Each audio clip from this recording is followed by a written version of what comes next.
Mischelle Saunders-Gottsch is a soft-spoken powerhouse. She has been through the ringer, having escaped from years in a religious cult. Listen to her story of how she came to be involved in said cult, how her family managed to escape, and how she has grown in her faith and been able to heal since that time. This episode is powerful, but could be triggering for some, so keep that in mind.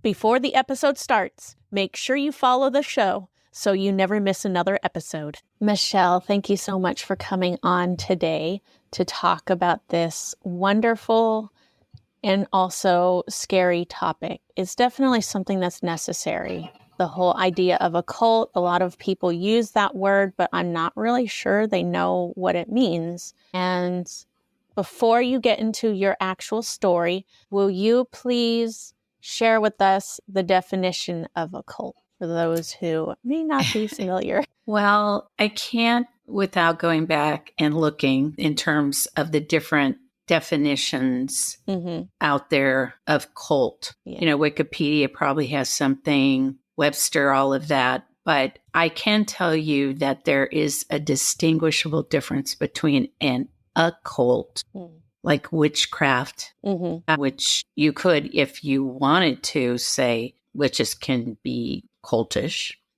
or a cult, which there are more than what people really know of these cults.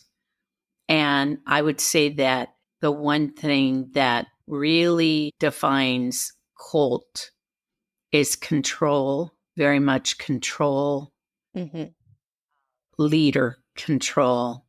There is an agenda that's not where God is at the center. Yeah.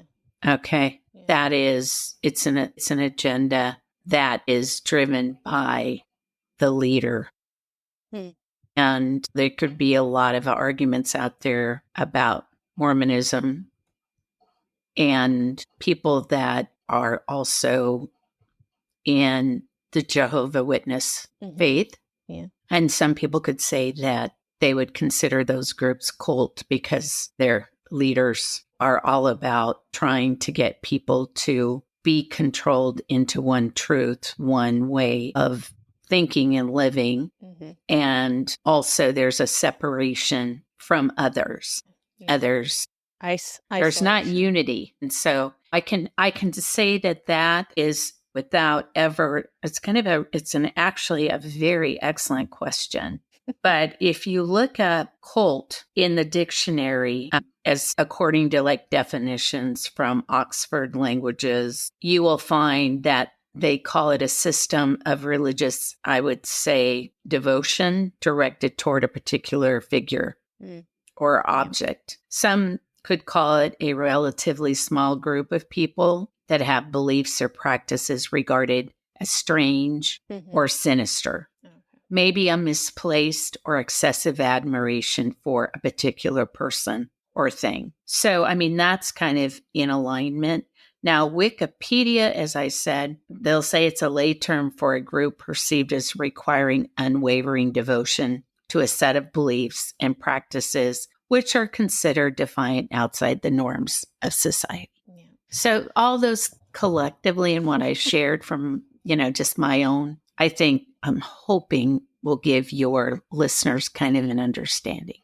People like to throw words out. I'm realizing that a lot. And a lot of times we don't know what they mean. We just throw them out. And that is one of them that gets thrown out. People say that sometimes about our church, but we point to Jesus. We point to the Bible. It's growing because we're sharing the love of Jesus. We're sharing the true gospel, and people want that. They crave that. It's why it's growing. It's not a secluded cult, but people will say that. And mostly everyone who says it has not even been there. So it's like, well, how do you know? You have not been anywhere near the place. Go first and then make your assumptions. But that's just what we do. We make assumptions. We don't think before we speak. We don't know definitions or take the time. And it doesn't help that nowadays people are just kind of changing definitions all the time anyways for things. What is a woman? What is a man? Baby? All these Absolutely. things. They're just Yeah. throwing words out. So you never know what it's Yeah. actually going to mean. They could change the definition for cult tomorrow for all we know. Hopefully not, could. but they probably will. They probably have. They've probably updated it and we just didn't know. But Well, yeah, it's a great question. And I think you need to, because it definitely, I think when you think of, like I said, a cult, there's supernatural, magical, that it is, a difference. yeah. Yeah. Although some cults could bring in powers like that, but that's not typically the center. Yeah. All right. Well, why don't you go ahead and share your story of how you got into a cult and then share how you came out of it? It's a big loaded question. I'm writing a book called My Altered Stories, a healing memoir, my journey as a childhood cult survivor back to faith in God. So there will be more details coming out of my book. And to do this, I'll do it as best as I can for your listeners too, without going into too much detail. But I will say that I was in this cult because my mother made the choice to be part of it. Mm-hmm. And I was a child and I was her child and I was brought into it along with my siblings at that time. And so I didn't have a choice in whether I attended or was involved. It was something that I had that was imposed on me. I'm not saying I'm the victim, but I am saying that the responsibility for why I got there was because my mom, who was the parent that got me involved, was instrumental in getting me there. But it was through her relationship with friends that were part of this home church group that the cult at that time was introduced, but it was not really a cult at that time. Okay. It was a home group church of Christians with a leader who'd been thrown out of the church. And he was, I think, bringing his belief system out to others through connection. And it was people that knew him, and then they had friends, and then they had friends, and it kind of grew systemically that way. Yeah. And so I started attending the home church with my mom, my siblings that were there at that time when it was started in Rapid City, South Dakota. And then from there, my parents moved because my dad was in the Air Force and he had been assigned to go overseas. And at that time, my mom and dad made the choice my mom and us kids were to stay in the United States. But my mom wanted to relocate to where this, I will call him cult leader, moved. And a lot of other of the Christians that were part of this group also relocated. And that's kind of how we continued our connection through just our continued, relationships. And then I was part of that with my mom and my siblings up until I was 12. So I started at the age of 7. And we were exposed, I was exposed to this church group that became very oppressive, very controlling, very isolating, very legalistic. I mean, all of the things that you would find typical in these cults that are out there. And then kids were starting to, I would say, change their loyalty from their parents to the cult leader. And my dad, because he was overseas, he wasn't as aware because back then there was not the technology you have now. Yeah. You don't have, you're communicating through letters or phone. And my dad just wasn't aware of how in depth this group, how the control and all of that, how it was affecting my mom, how it's affecting our family. And so that progressed And it got to a place of where when this man was, I think where he was, because I had the mind of a child. I think where he was he thought in his mind, because I do believe he had mental health problems, and a lot of people that were brought into this group, they didn't have a lot of mental strength. They didn't know their truth.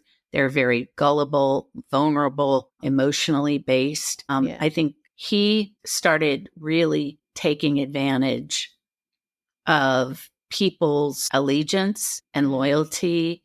And at that time, back then, there was a lot of this psychology where people were doing weird things like these tests with kids and no clothes on and different. I mean, I think where he was coming from when we ended up immersing ourselves, unfortunately, in some of what I would consider his, I would call it more sexual assault. But when he was starting to,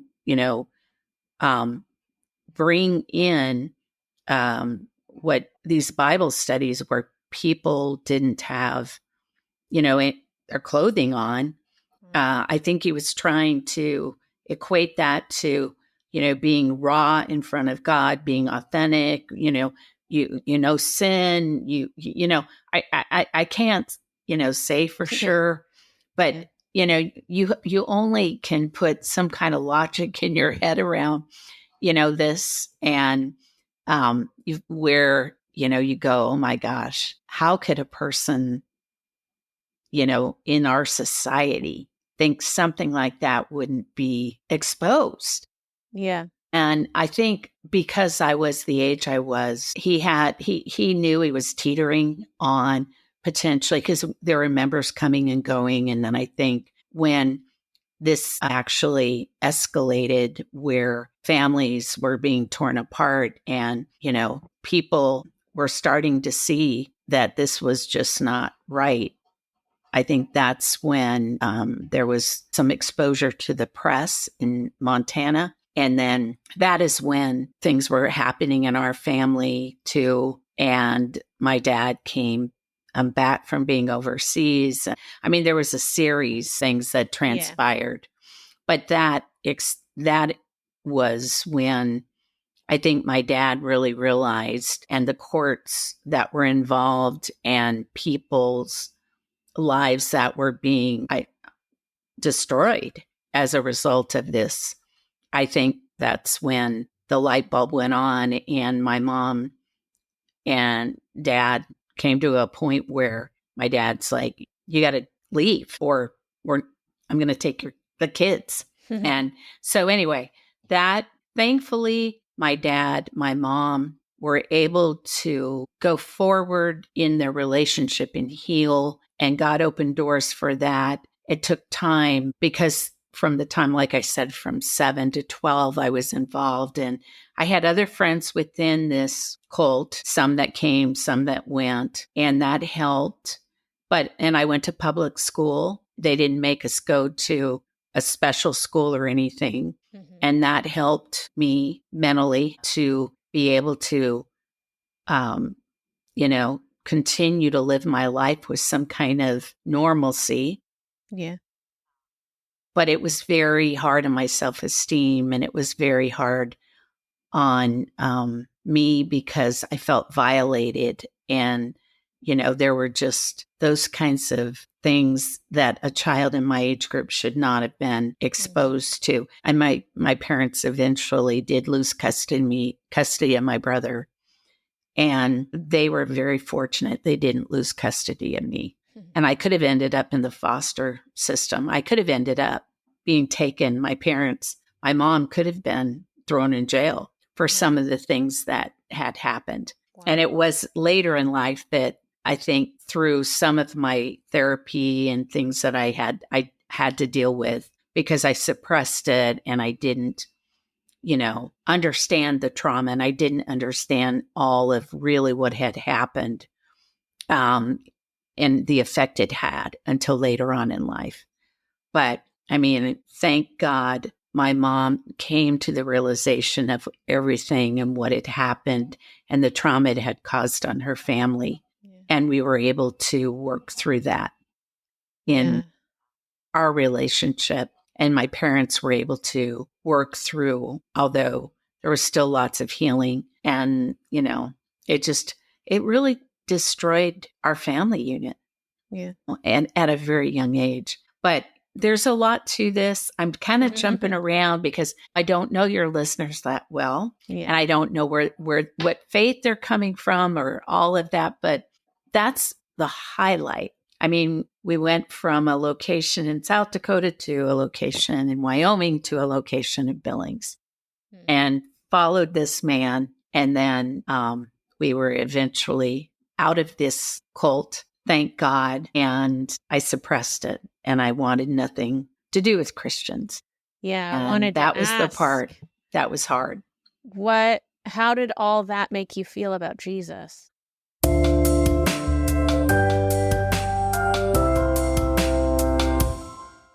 Who doesn't love free? I know I do. That's why I created a free 7-day devotional for those who want to go deeper with God. It's a short devotional full of encouragement, guidance, and impactful Bible verses related to everyday struggles we all go through. I know you will love this devotional as much as I enjoyed writing it. And since it's digital, you can do it anywhere, anytime. Perfect for the person always on the go. Get the free devotional when you sign up for my mailing list. The link is in the show notes. Well, I had a relationship with Jesus earlier on, and I loved him so much. When I went through this experience, I was really confused. I was really confused about who Jesus was. And I actually was sickened, by people and people that were drawn to this kind of cult and people that were drawn that were not strong in their mind and belief systems. So I think the turnoff for me was anybody that showed any kind of weakness at all later on in life, because this man was so just controlling and he was not a very mentally healthy man anyway. I could see how he was tearing down families and how his own family was messed up and how he tried to control and force his beliefs on other people. And I didn't think Jesus was like that. So I had a hard time. I really had a hard time with trust in relationships and trust in God. And did God really have my back?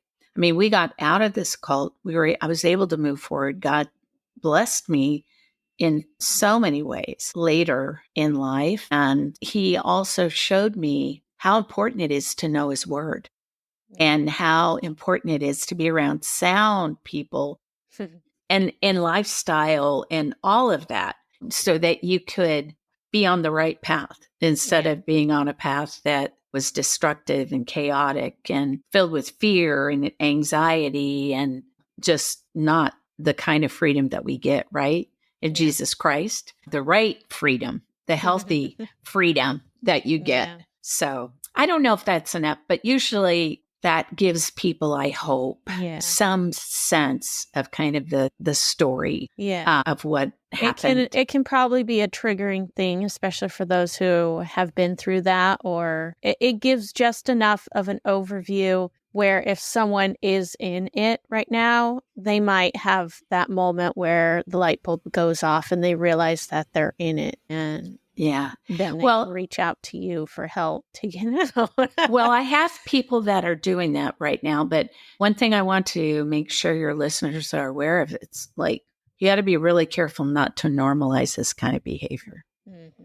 That's the thing. It's not normal to be like that. It's not, well, for one thing, it's not even godly. Yeah. If you search the scriptures and you read the scriptures, and Jesus was not that that wasn't his gospel. Yeah.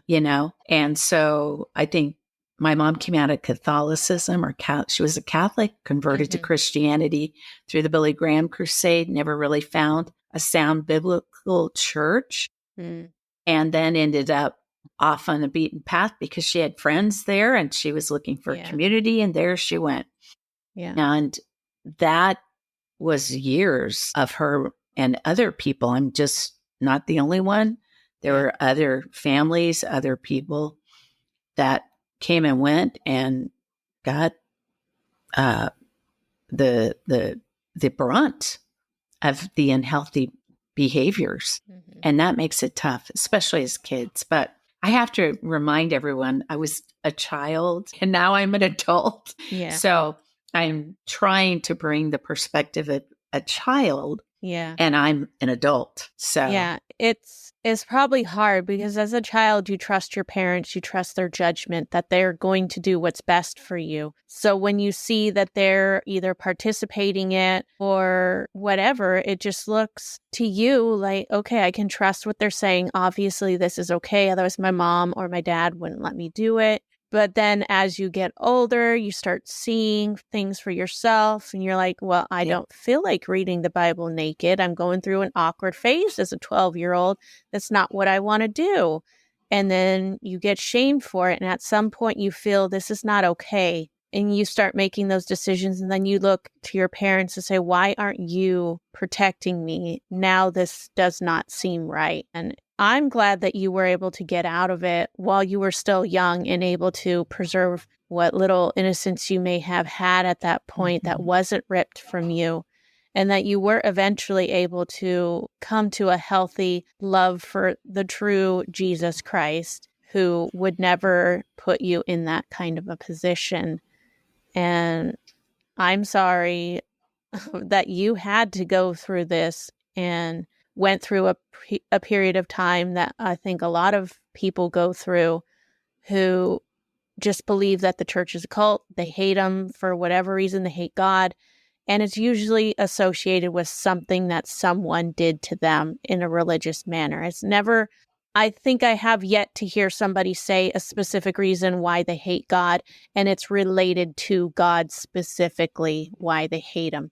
It's always something to do with his people did this. Again, we're flawed. Right. We're people. We make mistakes. God is not like that. And it's heartbreaking to hear these stories of people walking away from the faith because of people, well-intentioned, not well-intentioned, whatever it is, and they're just leading people the wrong way and pushing people away from God. It affects a lot. I think the biggest thing for me was the relationship I had with my mom. I lost total respect for her. And so there was no respect at all. And then she lost complete control of me after a certain age. And then when my dad was back from serving and was more in the family, because this happened, unfortunately, and I'm going to bring this, military life is not always good.